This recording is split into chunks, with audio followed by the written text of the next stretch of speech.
नमस्कार दोस्तों। आइए आज सुनते हैं मालती जोशी जी की लिखी कहानी अपदस्थ। तो कहानी शुरू करें दोस्तों।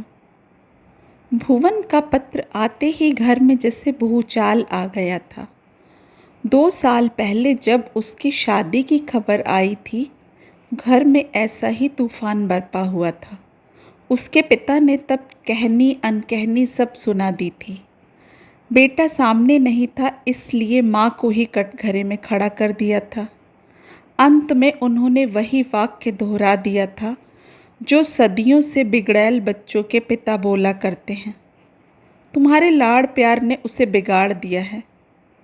यानी कि बच्चा अगर सीधी राह पर चल रहा है तो वह अपने बाप का बेटा है। जरा लीक से हटा नहीं कि सारा दोष माँ के सिर मढ़ दिया जाता है। आचार्य साहब का तर्क था कि इस घर में आज तक उनकी हर आज्ञा का पालन होता रहा है। उनके फैसले के विरुद्ध जाने की ज़रूरत आज तक किसी ने नहीं की। उनके भाई बहन सिर झुकाकर उनकी हर बात मानते रहे हैं, पर इस नालायक बेटे की वजह से उनके सामने भी उन्हें शर्मिंदा होना पड़ रहा है। आखिर माँ की शह ना मिली होती तो बेटा यह साहस कभी नहीं कर पाता। वैसे आचार्य साहब का यह कहना एकदम गलत भी नहीं था। पिता की अवज्ञा की सलाह भुवन को उसकी माँ ने ही दी थी।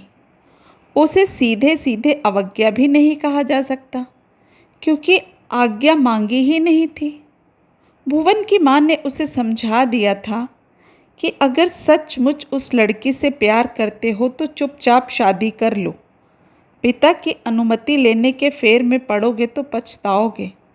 इकलौते बेटे की शादी के सारे अरमानों को मन में दफन कर लेने के बाद छाया ने कलेजे पर पत्थर रख लिया था। पत्नी के इस अपराध को आचार्य साहब कभी माफ़ नहीं कर सके थे, पर छाया भी क्या करती। इस घर का इतिहास वह देख चुकी थी। उसका देवर सतीश एक ऐसी लड़की से प्रेम कर बैठा था जो बाबूजी के प्रतिद्वंदी की बेटी थी। बाबूजी तो उस समय थे नहीं, पर माँ ने और बड़े भैया ने फतवा जारी कर दिया कि उस घर की बेटी इस घर में बहू बनकर नहीं आएगी।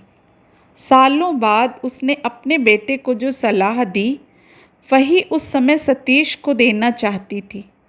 कहना चाहती थी कि चुपचाप शादी कर लो, बाद में सब ठीक हो जाएगा। वैसे भी माँ सब दिन तो बैठी नहीं रहेंगी। पर यह सब कहने की उस समय हिम्मत नहीं हुई। एक तो वह खुद नहीं थी, शादी को 4-5 साल ही हुए थे। वह खुद अभी घर में पैर जमाने की कोशिश कर रही थी। ऐसे में कोई भी गलत कदम उसके लिए घातक सिद्ध हो सकता था। अगर सतीश जरा भी विद्रोही तेवर दिखाता तो वह उसका साथ दे सकती थी, पर उसे विद्रोह के लिए उकसाने की गलती वह कैसे करती। एक चिंगारी भी उसे मिल जाती तो वह आग लगा सकती थी, पर वहाँ तो सब ठंडा मामला था। सतीश ने चुपचाप सिर झुकाकर घर वालों का फैसला स्वीकार कर लिया और माँ की पसंद की लड़की से शादी कर ली। यह तूफान तो खैर उठने से पहले ही शांत हो गया। फिर 2-3 साल बाद नीलू की समस्या उठ खड़ी हुई। उसे अपने एक सहपाठी से प्यार हो गया था। वह विजातीय तो था ही, दुर्भाग्य से उसका सामाजिक स्तर भी बहुत अच्छा नहीं था। अफेयर तो शायद कब से चल रहा था, पर माँ के रहते नीलू को यह बात उठाने का साहस नहीं हुआ। उसे क्या मालूम था कि बड़े भैया भी उतने ही दुर्दांत हैं। उन्होंने साफ कह दिया कि इस फटीचर आदमी की बारात मेरे दरवाजे नहीं आएगी। लड़का अगर जरा भी ढंग का होता तो मैं जात कुजात भी नहीं देखता, पर यहाँ तो सभी कुछ गड़बड़ है। प्रेम करने से पहले कुछ तो सोचा होता। छाया का मन हुआ कि पति से कहे कि प्रेम कुंडलियाँ मिलाकर नहीं किया जाता, वह तो हो जाता है, पर उसकी हिम्मत नहीं पड़ी। उसे हमेशा लगता रहा कि वह भी शायद कहीं चोट खाए हुए है, इसीलिए इतने असहिष्णु हो गए हैं। आचार्य साहब ने बहन से कह दिया था कि तुम चाहो तो रजिस्टर्ड शादी कर लो, पर उसके बाद इस घर से कोई वास्ता न रखना। जब सतीश जैसे नौजवान में ही वो बागी तेवर नहीं थे तो नीलू तो बेचारी लड़की थी, उसने चुपचाप अपने तानाशाह भाई के आगे हथियार डाल दिए। एक सॉफ्टवेयर इंजीनियर से धूमधाम से शादी रचाकर नीलू अब विदेश में बस गई है। वहाँ अब पुरानी स्मृतियों को लेकर बिसूरती रहती है, अपने असफल प्रेम का मरसिया गाती रहती है। सतीश का हाल भी कुछ अलग नहीं है। अपनी भरी पूरी गृहस्थी के बीच भी वह अपराध बोध से ग्रस्त उदास बना रहता है। खुद भी दुखी होता है और पत्नी को भी दुखी करता है। अपने प्रेम व्यापार में भुवन ने तो इन सब को पीछे छोड़ दिया था। उसने तो जाति, धर्म, देश सभी सीमाओं का उल्लंघन कर डाला था। जब उसने पहली बार अपनी माँ के पास अपने इस प्रेम का रहस्योद्घाटन किया तो माँ ने उसे समझाइश दी, बेटा, इस विवाह के लिए पिता की आज्ञा की, उनके आशीर्वाद की अपेक्षा मत करना। कल्पांत तक प्रतीक्षा करोगे तब भी वह तुम्हें नहीं मिलेगा। अगर सचमुच उस लड़की से प्यार करते हो तो वहीं चुपचाप शादी कर लो और सुखी रहो।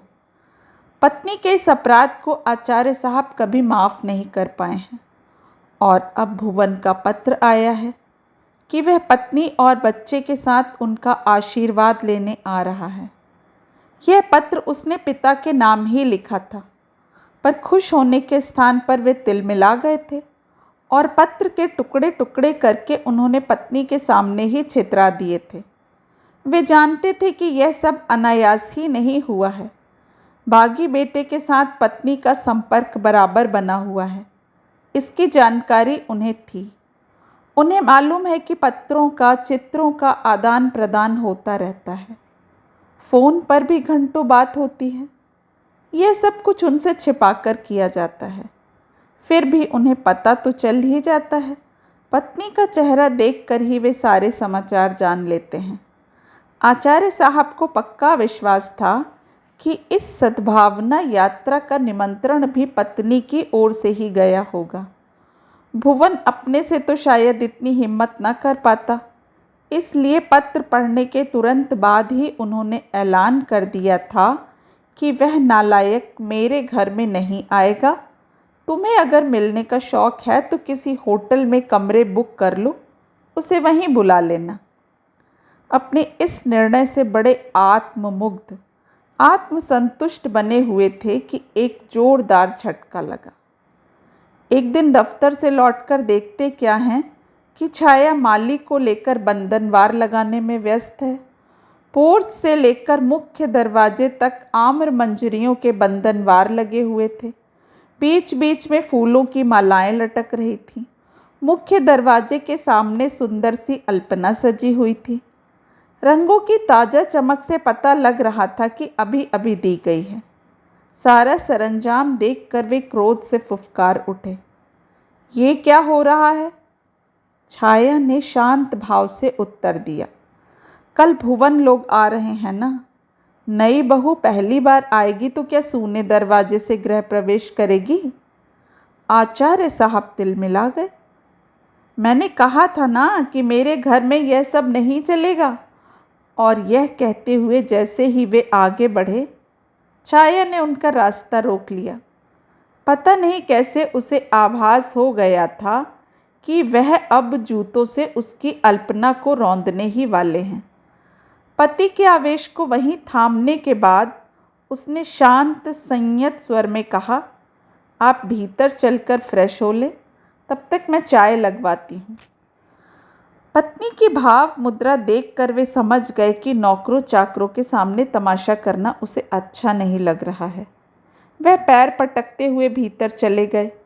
माली को आवश्यक निर्देश देकर छाया किचन में गई और उसने पंडित से कहा कि चाय कमरे में ही लगा दे।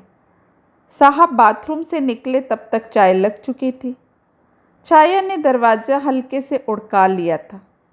वह समझ गए कि उन्हें घेरने का पूरा बंदोबस्त किया जा चुका है, पर वे भी कच्चे खिलाड़ी नहीं थे। उन्होंने कड़क कर पूछा, जब मैंने मना कर दिया था कि वह नालायक मेरे घर में नहीं आएगा तो स्वागत का यह सरंजाम क्यों किया जा रहा है? आप चाय लीजिए, ठंडी हो रही है। छाया ने अपना कप उठाते हुए कहा। पहले मेरी बात का जवाब दो। जरूर दूंगी, इसीलिए चाय कमरे में मंगवाई है। मैं आपके सब प्रश्नों के उत्तर दूंगी, पर आप पहले मेरे एक सवाल का जवाब दीजिए। कौन सा सवाल? ये जो आप उस दिन से बार बार कहे जा रहे हैं कि मेरे घर में यह नहीं होगा, वह नहीं होगा, तो क्या घर सिर्फ आपका है, मेरा नहीं? क्या मेरा कोई अधिकार नहीं है? क्या मतलब, मैं और तुम क्या अलग हैं? यही तो कहना चाहती हूँ। माना कि इस घर में आपका पैसा लगा है, पर मैंने तो अपना पूरा जीवन इसमें लगा दिया है। क्या इसका कोई मूल्य नहीं है? आखिर तुम कहना क्या चाहती हो? यही कि ईंट गारे सीमेंट से जो बनता है वह सिर्फ मकान होता है, उसे घर की शक्ल तो औरत देती है। औरत चाहे तो घर को स्वर्ग बना सकती है, चाहे तो उसे नर्क में तब्दील कर सकती है। मैंने आपके इस घर को मंदिर सा पावन और सुंदर बनाने में जीवन के पूरे 28 साल लगा दिए हैं। मेरे कारण ही आपके माँ बाप का बुढ़ापा अमन चैन से गुजरा। मेरी बदौलत माँ की मृत्यु के बाद भी नीलू का पीहर बना हुआ है। सतीश को भी जब घर की याद आती है निसंकोच यहाँ चला आता है। क्या इसका श्रेय मुझे नहीं देंगे? क्यों नहीं भाई, मैं तो हमेशा सबसे तुम्हारी तारीफ करता रहता हूँ। माँ भी तुम्हारी प्रशंसा करते नहीं थकती थी। लेकिन इसके बदले में आपने मुझे क्या दिया, यह तो सोचिए। मैंने आपके भाई की बहन की धूमधाम से शादियाँ की, उनके सारे तीज त्योहार सारे लोकाचार मन लगा कर किए, पर अपने इकलौते बेटे की शादी का अरमान मन में ही रह गया। आपका अपना अहम इतना बड़ा हो गया कि बेटे की ममता उसके सामने बौनी पड़ गई। लेकिन मेरा बेटा आपकी तरह कठोर नहीं है। उसने मेरी पीड़ा को समझा है, मेरी तड़प को महसूस किया है। इसीलिए आपकी नाराज़गी का खतरा उठाकर भी वह यहाँ आ रहा है। और मेरे इस बहादुर बेटे को इस घर में आने से कोई रोक नहीं सकता, क्योंकि यह घर जितना आपका भी है मेरा भी है। पत्नी के इस लंबे वक्तव्य से विचलित आचार्य साहब कुछ मुनासिब से उत्तर के लिए शब्द जुटा रहे थे कि दरवाजे पर हल्की दस्तक हुई। क्या है पंडित, बोलो, छाया ने कहा। पंडित भीतर आया और विनम्र स्वर में बोला, नारायण पूछ रहा है कि कहीं जाना तो नहीं है, गाड़ी लगा दूं? छाया ने प्रश्नार्थक मुद्रा में पति की ओर देखा। उनका चेहरा निरा सपाट था। उसने कहा, नारायण से कहो कि अभी तो घर चला जाए, पर उसे सुबह 7 बजे यहाँ आ जाना है। और कहा कि असलम को भी साथ ले आए। बाबा को लेने एयरपोर्ट जाना है, दोनों गाड़ियाँ जाएंगी। पत्नी की अधिकार वाणी से चकित आचार्य साहब मुँह बाए उसकी ओर देखते ही रह गए। उन्हें लगा कि उनकी सत्ता का प्रासाद भर भरा कर गिर पड़ा है, धराशायी हो गया है, और अपने ही घर में वे शरणार्थी हो गए हैं। दोस्तों, आशा करती हूँ कहानी आपको पसंद आई होगी। कल फिर मिलेंगे एक नई कहानी के साथ। आप सभी का समय शुभ हो। नमस्कार।